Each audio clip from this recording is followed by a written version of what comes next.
안녕하세요 여러분, 리플 마니아입니다. 리플사의 전략 이니셔티브 수석 부사장인 에릭 펜 밀텐버그라고 하는 사람이 있습니다. 이 사람이 이제 유럽 쪽의 어떤 언론사와 인터뷰를 한 내용이 있는데요. 나름대로 이제 리플사의 현재 위치와 또 앞으로 가야 할 방향에 대해 좀 읽을 수 있었기 때문에 이 부분에 대해서 여러분께 말씀드리면 좋겠다라는 이런 생각이 좀 들었습니다. 이 에릭 펜 밀텐버그라고 하는 사람은요, 유럽 쪽에 살고 있습니다. 네, 여러분도 아시다시피 리플사의 오피스는 15개 이상 나라에 흩어져 있잖아요. 근데 이제 유럽에 영국에 오피스가 하나 있는데 그 영국에서 일하고 있는 수석 부사장이라고 보시면 됩니다. 그래서 전략 이니셔티브 수석 부사장이기 때문에 유럽 전반의 산업을 책임지는 그런 어떤 부사장이라고 볼 수가 있겠죠. 굉장히 중요한 사람입니다. 이 에릭 펜 밀텐버그가 인터뷰를 하게 됐는데 스위스의 한 언론인 에이지파이라고 하는 것과 인터뷰를 하게 됐어요. 근데 이거에 대한 기사가 나왔는데 이거 기사를 전체 보려면은 회원 가입을 하고 돈을 내야지만 볼 수 있더라고요. 근데 저는 돈을 내지 않았기 때문에 보지는 못했어요.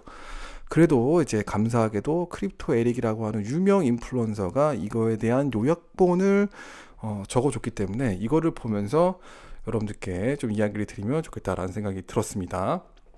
여기서 제가 번역도 해놨는데 약간 좀 이야기 안 되는 부분들이 있을 수 있어서 제가 이제 방송을 하면서 이제 수정하고 다시 해서 여러분께 알려드릴 거니까요.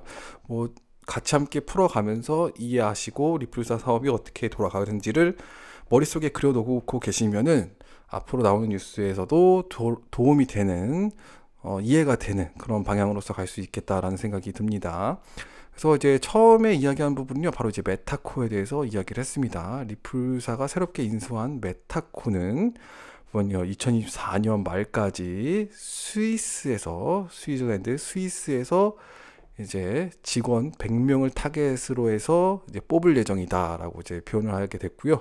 그다음에 제네바의 호텔 대 뱅쿠에서 지역 이름이에요. 제네바의 호텔이 아니고요. 호텔 대 뱅쿠라는 지역에서 미래에 설립을 할 예정이라고 합니다. 그러니까 이제 메타코가 스위스 제네바 쪽으로 오피스가 열리게 되는 거고 이제 사업이 시작된다라고 볼 수가 있겠죠. 메타코는 어떤 기업이었죠? 바로 수탁 업무 관련된 업무를 하고 있고 또 웹3 관련된 여러 가지 업무를 하고 있는데 제가 여러분께 말씀드렸지만 어떤 기업들 금융기관이 아니라 어떤 기업들이죠. 애플, 뭐 테슬라 이런 기업들이 웹3를 진출해서 또 여러 가지 커스터디를 이제 활용하고 뭐 거래도 활용하고 이런 것을 활용하기 위해서 이제 메타코하고 파트너십을 맺게 되는데 이제 기업들과의 파트너십을 위해서는 굉장히 중요한 그런 어떤 리플사가 인수한 중요한 기업이다라고 볼 수가 있어요. 그래서 이 메타코가 현재 어떻게 움직이는지에 대해서 우리가 이제 이걸 보면서 이해를 하게 된 거죠. 스위스에 곧 들어가게 되는 거구나. 그래서 메타코를 통해서 수많은 회사들과 파트너십을 기대해 볼 수가 있겠구나. 이렇게 이해하고 계시면 됩니다. 그리고 직원 100명까지 이제 뽑는다라고 하니까 본격적인 사업을 준비하고 있는 것으로 보여집니다. 그러면서 밀텐버그가 이런 이야기를 합니다. 다시 반복해서 말한다. IPO는 숏텀 프라이어리티가 아니다. 그래서 단기 우선순위로서 IPO를 보고 있는 게 아니다. 이제 이렇게 이야기를 합니다. IPO에 대해서 이야기가 굉장히 많이 있었던 것 같아요. 근데 여기에 대한 질문에서는 그냥 숏텀으로 보는 게 아니라 이제 멀리 보면서 가고 있기 때문에 SEC 소송이나 이런 것도 잘 보면서 가야 된다라는 이야기를 했을 것 같습니다. 그래서 IPO는 이 정도 이야기하고 넘어가게 된 것 같고요. 그 다음에 뭐 리플렛 이야기를 한번 하게 됐어요. 그래서 리플렛은 암호 자산을 교환하는 것을 허용을 하고 비트코인, 이더리움, XRP와 같은 여러 암호화폐를 교환할 수 있도록 허용하고 또 뿐만 아니라 이거 보이시죠? 피아트 법정화폐도 이제 허용하게끔 한다. 리플렛 잘 모르시는 분들 계실 것 같은데 다시 한번 말씀드리면 메시징 시스템으로서 원래는 법정 화폐로서 그냥 해외 송금 관련해서 활용하고 있는 그런 네트워크다라고 볼 수 있어요. 근데 이제 이게 업데이트가 되면서 ODL로 바뀌기 시작했죠. 그래서 이제 다 호환이 되고 어떤 암호화폐도 다 사용이 가능하고 XRP로서 브릿지 활용 가능하고 법정 화폐로도 활용하게끔 이제 리플렛이라는 단어는 없어졌습니다. 그래서 해외 송금으로만 이제 표시가 되고 끝나게 됐는데 어쨌거나 요거는 요렇게 하고 넘어가게 된 것 같아요.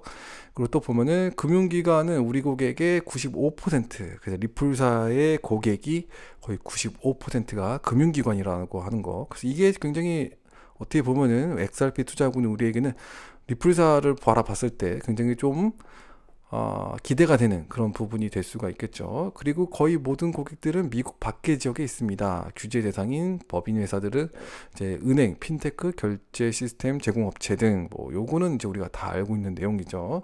이제 여기서 보시면은 리플사에는 아직 스위스 고객이 없습니다. 그래서 아직 스위스 안에서 기업들과 금융기관들이 리플사하고 파트너십 맺은 게 없잖아요. 근데 아까 봤었던 것처럼 메타코가 지금 스위스 안으로 들어가게 됩니다. 그러다 보면은 이제 다른 회사들과 연결이 되겠죠. 그럼 자연스럽게 메타코하고 연결되어지고 리플사하고 연결되어지고 이런 방향으로 갈 수 있게 될 것 같습니다. 그러니까 SEC 소송 때문에 리플사가 사업을 전적으로 하지 못하는 부분이 많이 있는데 이 메타코를 인수함으로써 메타코를 활용해서 제 사업을 펼쳐나가기 위한 그런 그림들이 제 눈에는 보여집니다. 그래서 이 메타코가 굉장히 저는 중요하다라고 보고 있어요. 그래서 SEC 소송이 빨리 끝나면은 리플사가 마음껏 이제 사업을 미국에서도 펼쳐나가고 막 이렇게 할 텐데 약간 어려운 부분이 소송 때문에 그런 것 같거든요. 그래서 이 메타코를 활용해서 지금 나름대로 준비를 하고 있는 것으로 보여집니다. 그래서 스위스에서도 고객이 생기게끔 여러 가지 준비 중에 있는 것으로 보여지고요. 그래서 이 스위스에서 이제 에릭 벤 밀텐버그가 인터뷰를 하게 되고 여러 가지 준비를 하고 있는 것으로 보여집니다. 그래서 이제 제가 파란 색깔로 이제 질문한 것 그리고 이제 에릭 벤 밀텐버그가 답변한 거에 대해서 이렇게 이제 짝짝 나눠서 이렇게 보여주려고 하는데요. 이제 은행의 거리가 있나 봐요. 거기에 역사적인 빌딩인 제네바 은행 호텔에 곧 설립될 예정이라는 것. 아까 말씀드렸던 메타코죠. 이 메타코가 곧 설립될 예정인데 이 암호화폐 자산의 세계가 더 이상 전통 금융권에 금지된 것이 아니라는 증거인가요? 이렇게 질문을 하게 되는데 여기서 에릭 펜 밀텐버그가 대답을 합니다.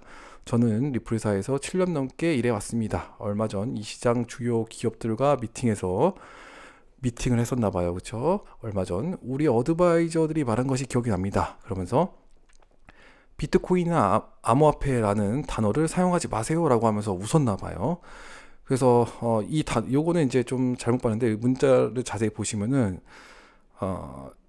말 그대로 이것은 밴이 되어야 된다, 금지되어야 된다라는 거예요. 그래서 이 비트코인이나 암호화폐라는 단어를 사용하지 말라고 하는 이 멘트 자체를 이제는 없어져야 된다. 시대가 변했다. 시대가 정말 많이 변했기 때문에 비트코인 암호화폐라는 단어를 마음껏 사용해도 된다. 이렇게 이야기를 하는 겁니다. 그래서 암호화폐에 대한 언급을 두려워한 이 회사들은 이제 모두 자신들의 파이프라인에 암호화폐와 연결된 프로젝트를 보유하고 있다. 그래서 되게 암호화폐에 대한 언급을 두려워하고 뭔가 사업을 제대로 펼치지 못하는 그런 기업들인데 갑자기 이제 시간이 지남으로써 암호화폐와 연결된 프로젝트들을 진행하고 있는 걸 봤을 때 이제는 이런 말을 금지하는 단어가 없고 마음껏 사용할 수 있다. 결국은 이 대답에 대한 전통 금융권에 금지된 것이 아니라는 증거인가요? 라는 거에 대해서 yes라고 대답을 긍정적으로 했다라고 보여집니다. 그래서 이제 금융권 쪽에서도 이제 암호화폐 바람이 계속적으로 불고 있는 거죠. 그러면서 이제 이제 비트코인 현물 ETF가 승인이 됐기 때문에 여러 가지 이런 것들에 대해서 변화가 되어지는 모습들로 이야기가 나눠지게 되는 것 같습니다. 연초에 비트코인 ETF가 승인이 되고 봄에 암호화폐가 반감기가 시작이 되면 2024년 멋진 한 해가 될까요? 라고 이제 질문했는데 이제 absolutely라고 하면서 물론입니다. 산업에서 나쁜 사람들은 스스로 상처를 입어 죽고 땅에 묻혀졌습니다. 이제 스스로 몰락했다라는 거죠. 그래서 2022년 FTX가 몰락하고 그리고 2023년 바이낸스의 벌금형이 있었고 이제 살아남은 기업들은 규제 준수 이행하는 쪽으로 이제 머물러 있다라고 하는 거죠. 그래서 암호화폐의 멋진 한 해가 다가오고 있음을 밀텐버그도 이제 인정을 한 격이 됐다 이렇게 볼 수가 있겠죠. 그리고 이제 비트코인 ETF가 1월 중순 SEC의 승인을 받은 후 큰 피델리티나 그 거대한 피델리티나 블랙록이 XRP ETF에 대한 이야기가 또 나왔습니다.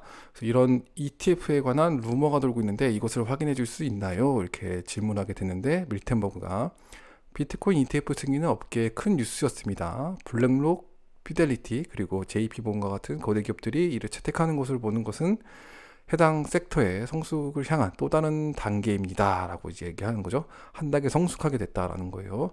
하지만 아직 XRP는 그곳에 이제 있지 않다라고 하는 겁니다. 여기서 중요한 게 있는데 ETF는 투기 목적으로 사용이 되고 있다라는 거예요.